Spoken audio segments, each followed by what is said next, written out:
García Damborenea acusa a Felipe González en el Tribunal Supremo de ser quien tomó las decisiones sobre la guerra sucia contra ETA.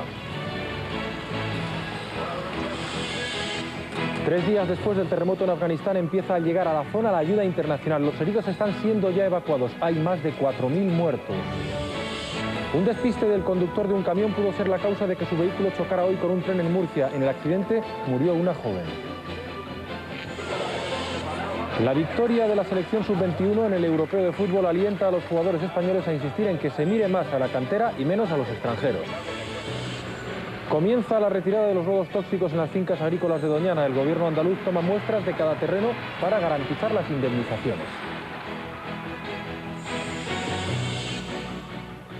Hola, muy buenas tardes. No da sorpresas el juicio Marey en el Tribunal Supremo, pero sí suena fuerte. Eso de que ante ese tribunal se nombre a Felipe González como la persona que decidía sobre la guerra sucia probablemente no deje frío a casi nadie.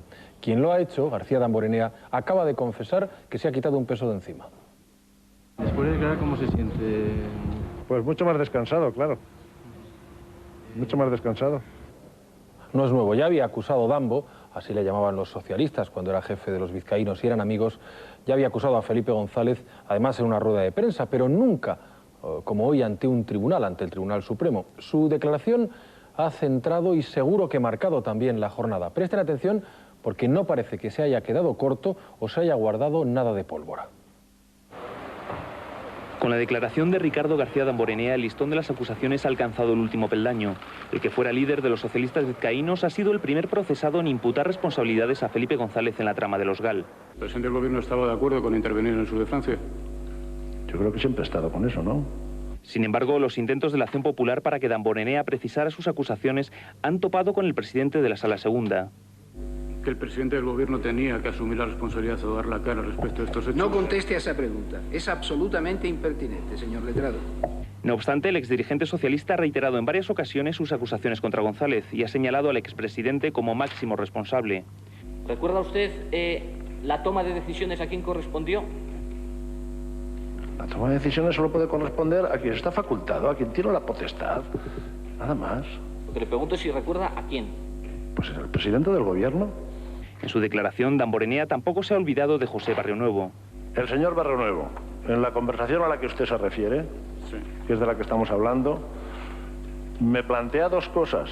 Las dos están vinculadas. Una, si él debe salir a dar la cara, y si sale a dar la cara, si debe dejar abandonar el escaño. Esa es la pregunta que a mí me hace. García Damborenea también ha dicho que en diciembre de 1994 el PSOE crea una especie de comité de crisis. Su misión era seguir los nuevos derroteros que el caso GAL tomaba después de las confesiones de Amedio y Domínguez. En ese comité, Damborenea ha destacado el papel de Juan Alberto Belloc. Cuando llega el señor Belloc al ministerio, entre otras tareas, como es ocuparse de la justicia y como es ocuparse de las responsabilidades de interior, pues asume una responsabilidad directísima, que es despejar esas nubes que se ciernen sobre el horizonte, despejarlas. Y él piensa, en su ingenuidad, que tiene la varita mágica, que la varita mágica consiste en provocar una explosión controlada, es decir, forzar la declaración de Amedio y Domínguez para que acusen, en la convicción de que no existiendo pruebas que puedan implicar a las alturas, toda la responsabilidad va a caer sobre las bajuras, con lo cual se acaba con la historia de un plumazo y de una vez para siempre. Antes de Damborenea, el juicio comenzaba esta mañana con el testimonio de Francisco Álvarez.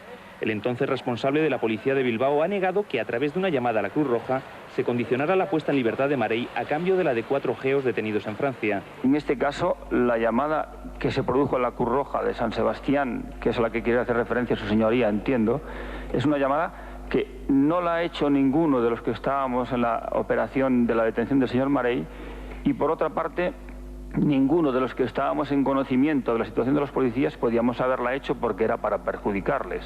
Esta condición es la base del fiscal para asegurar que los delitos por el secuestro de Segundo Marey no han prescrito. Pues ya hemos empezado a escuchar ya testimonios de quienes tuvieron alguna capacidad de decisión en torno a todo esto, y se trata de aclarar si decidieron, cuánto y cómo. Incluso si tomaron decisiones algunas otras personas que no están en el banquillo. Damborenea, lo hemos escuchado, ha acusado a Felipe González. Mañana le toca declarar al exdirector de la Seguridad del Estado, Julián San Cristóbal, a ver por dónde va. Tanto él como Damborenea habían empezado negándolo todo cuando estalló el escándalo hace unos años, pero luego optaron por avanzar lo que hoy hemos escuchado en la sesión del juicio. El 20 de julio de 1995, durante el transcurso de una multitudinaria rueda de prensa, Ricardo García Damborenea implicaba por primera vez a Felipe González en la creación de los GAL. Yo se lo digo, el señor González estaba enterado porque yo de esto había hablado con el señor González, no en una ocasión, en unas cuantas ocasiones. De manera que esta era una estrategia política que se había tomado por políticos, por responsables políticos, y que habían estado contribuyendo a que quien podía tomar la decisión última, pues la tomara. Sudoroso y fatigado, el exsecretario general de los socialistas vizcaínos admitía además su responsabilidad en el caso y aseguraba no estar arrepentido. Meses antes, sin embargo, Damborenea mantenía una versión distinta. Nunca había participado en reuniones en las que se hablara del GAL y ni siquiera conocía a José Amedo. Confirmar que todo lo que cuentan es falso y ratificar mis declaraciones anteriores y nada más. Este cambio de actitud también se produjo en el exgobernador civil de Vizcaya. Julián San Cristóbal aseguraba desde la cárcel en enero del 95 que el caso GAL era una trama urdida para acabar con Felipe González. Espero conseguir el testimonio de una persona que me ha contado las reuniones que hubo al respecto, quiénes participaron en ellas y cuál era el objetivo y el fin último de la instrumentalización del sumario de Segundo Marey, que tenía por objeto erosionar y en última instancia derribar al presidente Felipe González.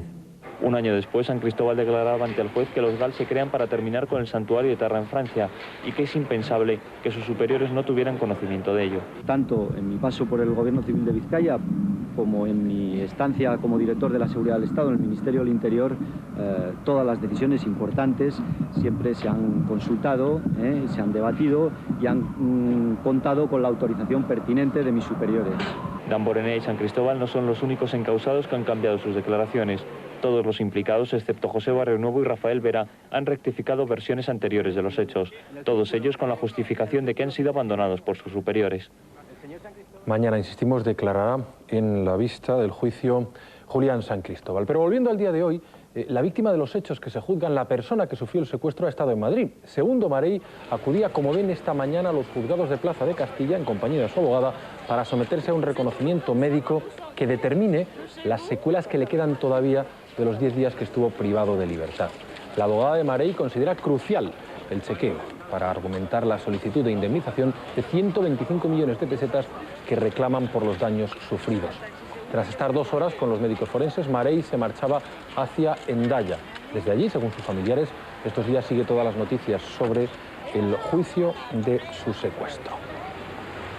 Dejamos aquí el asunto Marey para ocuparnos de un sobresalto que hoy se ha producido en Madrid. Ha sido un susto y poco más. Han sonado otra vez los Grapo. Afortunadamente, insisto, un susto y poco más. Algunas semanas después de empezar a pedir dinero a empresarios, vuelven a poner bombas de cloratita. Hoy en una oficina de empleo temporal y con el método de siempre, mecanismos de poca potencia y avisos unos minutos antes. De todas formas, hay 2 heridos.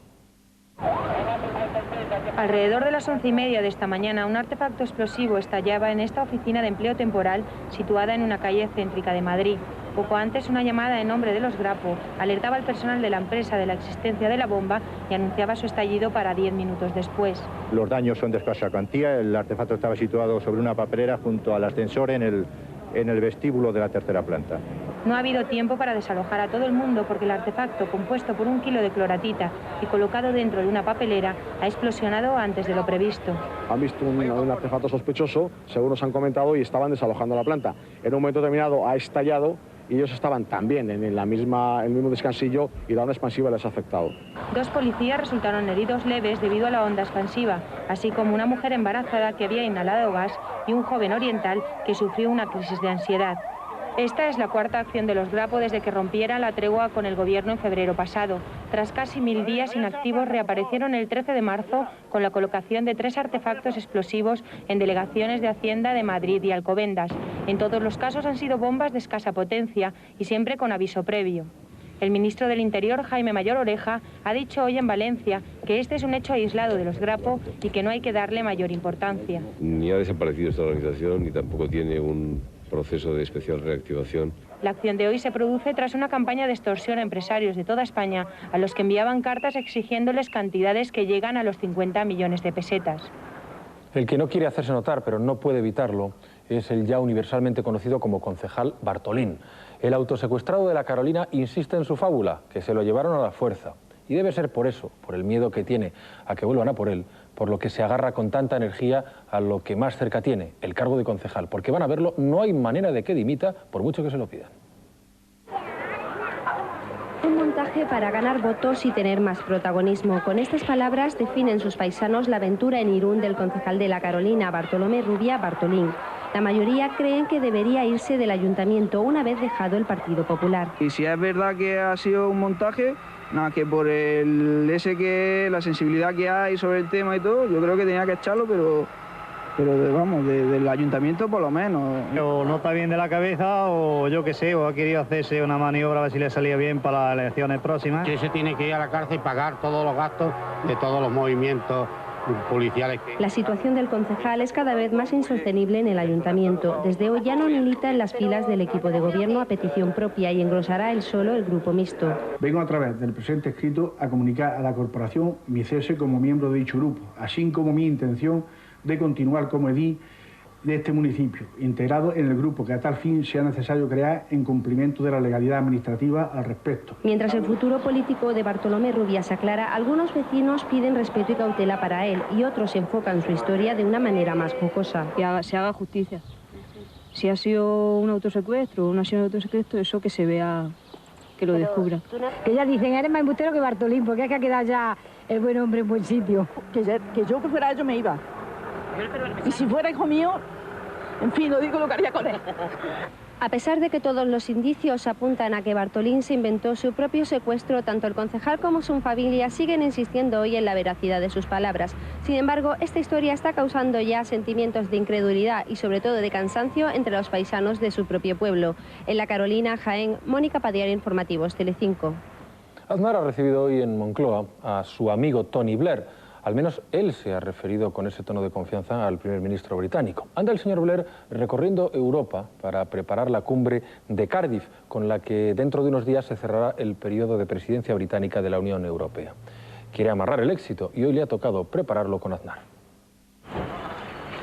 José María Aznar ha exhibido en todo momento su relación amistosa con Tony Blair, hasta el punto que ha permitido que las cámaras siguieran su recorrido por los jardines de Moncloa hasta llegar a la sala de prensa. Los dos han mostrado tanto su amistad, han decidido una reunión bilateral al año, que alguien les ha preguntado si eso iba a servir para avanzar, por ejemplo, en el problema de Gibraltar. Sobre esta cuestión, ya saben que el ministro Matute nos ha presentado una serie de propuestas y reflexionaremos al respecto muy detenidamente, por supuesto, pero creo que también es importante admitir que, como dice usted con toda razón, existe una fuerte relación entre España y el Reino Unido y esta engloba muchas cuestiones y también tenemos que hablar de todas esas otras cuestiones. Y creo, desde luego, que en cuanto al tema del empleo... Con esta finta dialéctica del primer ministro británico parece evidente que Gibraltar sigue siendo un asunto pendiente. Blair derivó su respuesta al empleo más que nada porque capitalizará el Consejo Europeo que en 2 semanas clausura la presidencia británica de la Unión Europea, razón por la que el primer ministro británico ha estado hoy en Madrid y razón que le llevará a otras capitales de los 15. La cumbre de Cardiff tiene también una vertiente política que está caldeando las relaciones gobierno-oposición. Aznar quiere hablar de la cumbre y de otros asuntos con Joaquín Almunia. El secretario general del PSOE quiere un temario previo, mientras que Aznar está dispuesto a hacerlo sin condicionantes. Por mí, ya he dicho antes, lo vuelvo a repetir, no hay condicionantes. Pueden existir muchos temarios. En el debate del Estado de la Nación yo hice unas ofertas de diálogo, no fueron contestadas negativamente, interpreto que es una respuesta positiva. Después de entrevistarse con Almunia, Aznar quiere hacer lo mismo con el resto de líderes. La cita con Pujol será antes de las vacaciones de agosto. Pues de empleo, de las soluciones que hay y de cómo trabajar en Europa y en España para amortiguar el paro, han hablado hoy el gobierno de Aznar, la patronal y los sindicatos, comisiones y UGT. Ya hacía tiempo que no se veían todos, al menos con la formalidad del encuentro de hoy. Vamos a ver si han avanzado algo. Reunión a 3 bandas para retomar el diálogo social. Todos están de acuerdo en continuar con el espíritu de la reforma laboral. Se ha creado mucho empleo estable, pero la temporalidad es alta y los sindicatos recuerdan que quedan asuntos pendientes. El Ministerio de Trabajo pues mantiene una posición huidiza en relación con algunos problemas que ya hace tiempo que están encima de la mesa y que siguen sin resolverse. Sin solución está cómo abordar la reducción de la jornada laboral. UGT y comisiones insistirán para que haya una ley de por medio.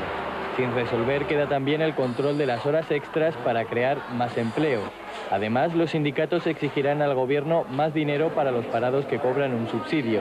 La negociación se espera complicada. Hay un diálogo social no solamente no muerto, sino que presenta nuevas posibilidades, pero, para no engañarnos, con también escasas posibilidades de que culminen en acuerdos positivos. UGT y comisiones quieren negociar estos temas a solas con el gobierno y los empresarios advierten, será peor para todos si se les deja fuera. Si ese es el empeño de las centrales sindicales, no cabe duda que ponen deliberadamente en riesgo, en grave riesgo, la eficacia del diálogo social que se ha demostrado en el pasado año. El gobierno no quiere excluir a nadie.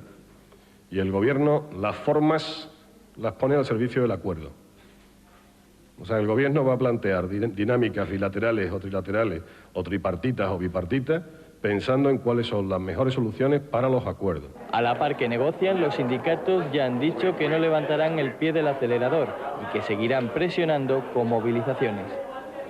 Bueno, pues hablando de movilizaciones, mañana volveremos a vivir otro episodio de por lo menos inquietud en los aeropuertos españoles, porque se va a ver si sigue o no el conflicto de los controladores.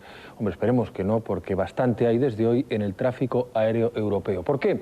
Por culpa de la huelga de pilotos franceses. Aprovechan el Mundial para apretar a su empresa.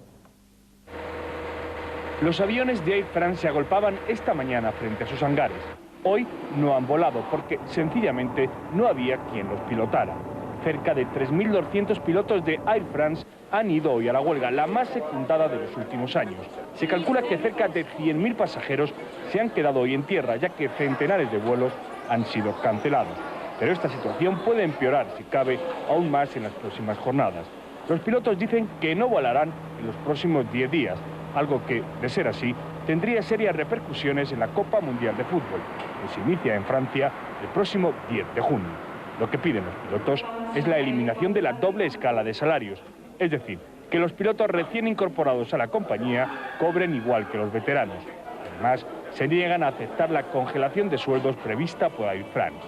Esta huelga aérea coincide con el conflicto que aquí, en España, mantienen los controladores aéreos y AENA, la sociedad pública de la que dependen. Mañana, ambas partes volverán a reunirse en la mesa de negociación. Y si no se alcanza un acuerdo, los aeropuertos españoles podrían registrar las mismas situaciones de colapso que vivieron la pasada semana. Por lo dicho, esperemos que no sea así. Más cosas, seguimos en unos instantes tras la publicidad y lo vamos a hacer con asuntos y testimonios como estos. Cuando he abierto el ojo he visto los trozos del camión por las ventanillas, salpicar para los lados y empezaba a ver el camión dar tumbo para el tren, para todos lados dando tumbo.